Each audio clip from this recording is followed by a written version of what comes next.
बिस्मिल्लाहिर्रहमानिर्रहीम, अस्सलाम वालेकुम। मैं हूं एडवोकेट मोहम्मद इशफाक और आप देख रहे हैं मेरा यूट्यूब चैनल। आज हमने जो इंफॉर्मेशन आपके साथ शेयर करनी है वो ये है कि बिजली के बिलों में, इलेक्ट्रिसिटी के जो बिल आ रहे हैं उनमें सेल टैक्स की मद में कुछ अमाउंट जो है वो हर दुकानदार को चार्ज की जा रही है। वो दुकानदार, कुछ ऐसे दुकानदार उनमें मौजूद हैं जो कि इसकी जद में नहीं आते, ऐसे कारोबार जो कि इस सेल टैक्स की मद में नहीं आते। सेल टैक्स एक्ट 1990 के लिहाज से कुछ ऐसे कारोबार भी हैं जो कि सेल टैक्स जिन पर लागू नहीं होता। उन तमाम कारोबार को आज की वीडियो में हमने डिस्कस करना है। इसके साथ साथ मैं बताता चलूं कि पिछली वीडियो में मैंने इस हवाले से बात की थी कि सेल टैक्स जो होता है वो किन को कितना आता है, उसकी मैंने कुछ कैटेगरीज बनाई थी, उसको थोड़ा सा हम देखते हैं, उसके बाद हम मेन टॉपिक। टैक्स जिन लोगों को लग के आ रहा है, जिनको 30,000 मंथली जो है, जिनका बिल 30,000 है, उनको जो अगर वो फाइलर हैं तो उनको 3,000 एक्स्ट्रा चार्ज सेल टैक्स की मद में लग कर आएगा, और अगर वो नॉन फाइलर हैं तो उनको 6,000 आएगा एक्स्ट्रा सेल टैक्स की मद में बिल। इसके अलावा कंज्यूम यूनिट तो आने हैं, अगर आपका 0 यूनिट भी है तो उस पर भी आपको सेल टैक्स आना ही आना है। अक्सर बिल मैंने देखे हैं जिनका 0 मतलब कंजप्शन है ही नहीं, कुछ की 1 है, किसकी 10 है, 5 है, 6 है, तो उनको 3,000 और 6,000 बाकायदा तौर पर जो बिल में एक्स्ट्रा सेल टैक्स की मद में डाला गया है और वो उन्होंने पे किया है। उसके बाद दूसरी कैटेगरी जो आती है वो है कि अगर आपको आपकी जो कंजप्शन है उसकी अमाउंट 30,000 से लेकर 50,000 के दरमियान में है तो आप फाइलर हैं तो आपको 5,000 सेल टैक्स की मद में डाला जाएगा। अगर आप फाइलर नहीं है तो आपको 10,000 जो है वो सेल टैक्स की मद में एक्स्ट्रा अमाउंट डाल दी जाएगी। आपके जो चार्जेस होंगे, जो आपने कंज्यूम किए होंगे बिजली के यूनिट, उसके साथ आपको एक्स्ट्रा चार्जेस भी दिए जाए जो है वो सेल टैक्स की मद में लगाए जाएंगे। इसके अलावा जो तीसरी कैटेगरी जो है वो अगर 50,000 से मोर देन 50,000, अगर 50,000 से ज्यादा अगर आप कंजप्शन है, आपकी इतना बिल अगर आपको आता है तो आपको, अगर फाइलर हैं तो 10,000 आपको सेल टैक्स की मद में डाला जाएगा, और अगर आप फाइलर नहीं हैं तो आपको 20,000 तक जो है वो नॉन फाइलर होने की सूरत में सेल टैक्स अदा करना पड़ेगा, जो कि तमाम रिटेलर्स पर आयद किया गया है। ये जो है जितने भी कारोबारी हजरात हैं, जो रिटेलर्स हैं, जो कि बाकायदा तौर पर कोई कारोबार करते हैं, जिनकी शॉप्स हैं, जिनके कोई प्लाजे हैं, उनको बाकायदा तौर पर सेल टैक्स जो है वो बिजली के बिलों में भेजा गया है।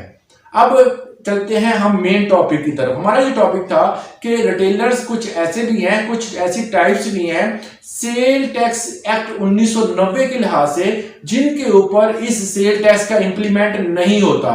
वकला ने एक रिट पिटीशन दायर की है जो Rawalpindi bench Lahore high court bar association ने उसकी जो सुनवाई की थी, तो उसमें बाकायदा तौर पर यह तय किया कि वकला हजरात क्योंकि ये सर्विसेज देते हैं तो इनको जो सेल टैक्स है वो नहीं डाला जाएगा। तो वकला को इस हवाले से जो उनको सेल टैक्स नहीं डाला जाएगा, ये बाकायदा तौर पर ऑर्डर मौजूद है, और उस पिछली जो वीडियो थी उसमें मैंने इसको बाकायदा तौर पर डिस्कस भी किया है, क्योंकि वकला जो है वो सर्विसेज देते हैं और वो कोई चीज बेचते नहीं। रिटेलर का वर्ड उसमें नहीं आता, क्योंकि सेल टैक्स एक्ट 1990 में बाकायदा तौर पर रिटेलर के बारे में बताया गया कि रिटेलर पर ही ये कानून जो है, ये एक्ट जो है ये इंप्लीमेंट होता है। जो बंदे सर्विसेज देते हैं उन पर इसका इंप्लीमेंट नहीं होता।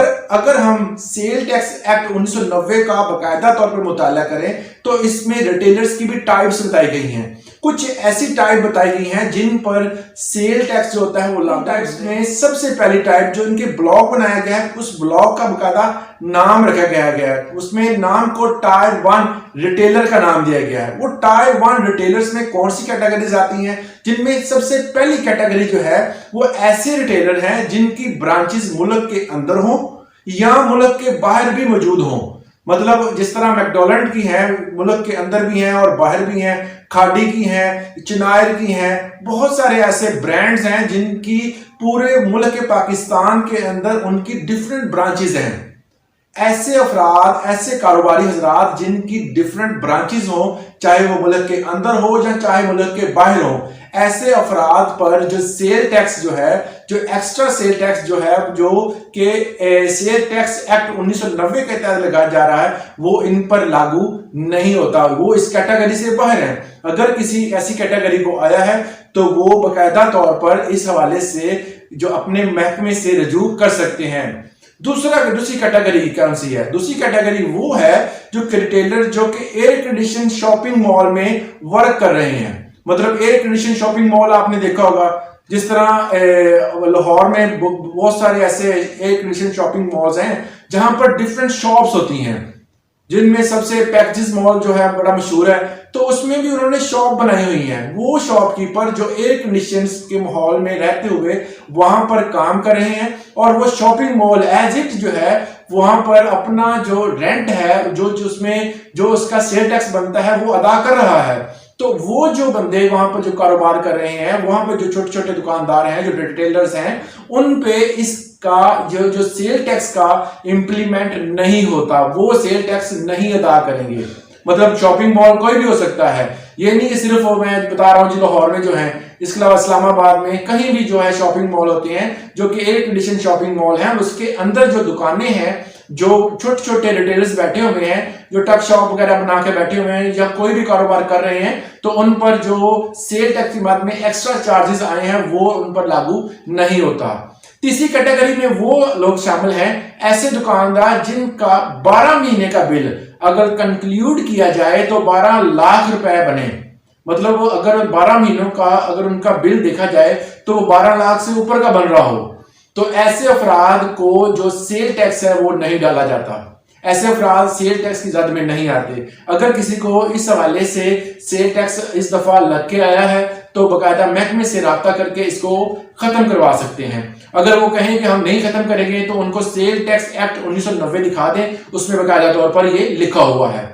उस तीसरी कैटेगरी जो हमने डिस्कस कर ली। चौथी कैटेगरी में वो होलसेलर और रिटेलर शामिल हैं जो कि दोनों चीजों को इस्तेमाल करते हैं। मतलब होलसेल का भी काम कर रहे हैं और रिटेलर का भी काम कर रहे हैं। मतलब पूरे मुल्क में वो सप्लाई करते हैं और कुछ मिकदार वो खुद सेल करते हैं। तो ऐसे बंदों पर भी इसका इंप्लीमेंट नहीं होता। उसके बाद 5वें नंबर पर ऐसे दुकानदार जिनके 1000 स्क्वायर फुट के हिसाब से अगर कोई कारोबार है उसमें वो कारोबार कर रहे हैं तो उन पर भी इसका इंप्लीमेंट नहीं होता। इसी तरह फर्नीचर शॉप जो है, फर्नीचर शॉप क्योंकि इसमें बहुत ज्यादा कह सकते हैं कि बेड होते हैं, इसमें चेयर्स होती हैं और डिफरेंट किस्म के जो इसमें यूटेंसिल्स शामिल होते हैं, तो उस हिसाब से इसको जगह काफी ज्यादा चाहिए होती है। तो इसके लिए जो है वो 2000 स्क्वायर फुट का हिसाब लगाया गया है। अगर 2000 स्क्वायर फुट में ये शॉप है तो अगर वो उसमें इस्तेमाल कर रहे हैं तो ऐसे अफराद पर भी सेल टैक्स का जो है वो इंप्लीमेंट नहीं होता। दुकानदार हजरात 1000 स्क्वायर फुट और ऐसे फर्नीचर शॉप्स 2000 स्क्वायर फुट के हिसाब से अगर उनके हैं तो उन पर दुकानदारों पर ऐसे जो बिजनेसमैन हैं उन पर सेल टैक्स जो होता है वो लागू नहीं होता। उसके बाद नंबर 6 पे वो रिटेलर जो कि क्रेडिट कार्ड यूज करते हैं। मतलब उन्होंने कार्ड यूज रखने के लिए मशीनें रखी हुई हैं, अगर वो वहां पर उनकी पेमेंट्स लेते हैं, वहां से उनको कोई चीज देते हैं और पेमेंट्स जो होती हैं वो कार्ड्स के थ्रू देते हैं, तो उन्होंने मशीनें वगैरह रखी हैं। जिस तरह आपको पता ही है कि कुछ ऐसे कारोबारी हजरात हैं जो मुकम्मल पेमेंट जो होती है वो कार्ड्स के थ्रू लेते हैं, तो कार्ड के थ्रू जो पेमेंट लेते हैं तो उन पर भी ये सेल टैक्स जो होता है जिसका इंप्लीमेंट नहीं होता। नंबर 7 पे ऐसे अफराद जो कि किसी भी एक्सपेंसिव जो है मेटल को सेल करते हैं, जिनमें सुनार आ जाते हैं, जिनमें बहुत सारे दूसरे अफराद जो कि ज्वेलरी शॉप्स हैं जितनी भी हैं, तो इनको तमाम शॉप्स कीपर जो कि एक खास किस्म की मेटल को सेल करते हैं, मतलब वो एक्सपेंसिव मेटल सेल करते हैं, तो वो भी इस कैटेगरी में नहीं आते। तो ये वो तमाम कारोबार हैं जिन पर सेल टैक्स जो होता है, जो सेल टैक्स एक्ट 1990 के तहत इन पर लागू नहीं किया जाता, तो इनको जो है वो एग्जेम्पशन हासिल है, ये सेल टैक्स नहीं देते। अगर इनको पता हो, अगर किसी बंदे को ऐसे बंदे को जो कि इस कैटेगरी में आता है और उसको सेल टैक्स आ गया है, तो वो इस कैटेगरी के हवाले से जाकर बात कर सकता है महकमे से और अपना सेल टैक्स जो उनको ज्यादा उसके कंज्यूम यूनिट से ज्यादा उनको चार्ज कर दिया गया है तो उसको कटवा सकता है, उसको खत्म करवा सकता है। अगर वो ऐसा नहीं करता, कोई महकमा ऐसा आपके कानूनी तौर पर आपका जो हक है वो आप नहीं देता, तो आप जो है वो अदालत से रजू कर सकते हैं और वहां पर जाके आप इंसाफ ले सकते हैं। क्योंकि सेल टैक्स एक्ट 1990 में बकायदा तौर पर 1990 के एक्ट में बकायदा तौर पर ये चीज वाज़ेह कर दी गई है कि कोई भी बंदा ये जो कैटेगरी है, मतलब टायर 1 रिटेलर्स की कैटेगरी है, अगर इसमें फॉल करता है तो ऐसा बंदा जो है वो सेल टैक्स की मद में नहीं आता। सो ये थी आज की इंफॉर्मेशन। उम्मीद करता हूं इससे आपको जरूर फायदा हासिल हुआ होगा। आज के लिए इतना, इजाजत दें। अल्लाह हाफिज।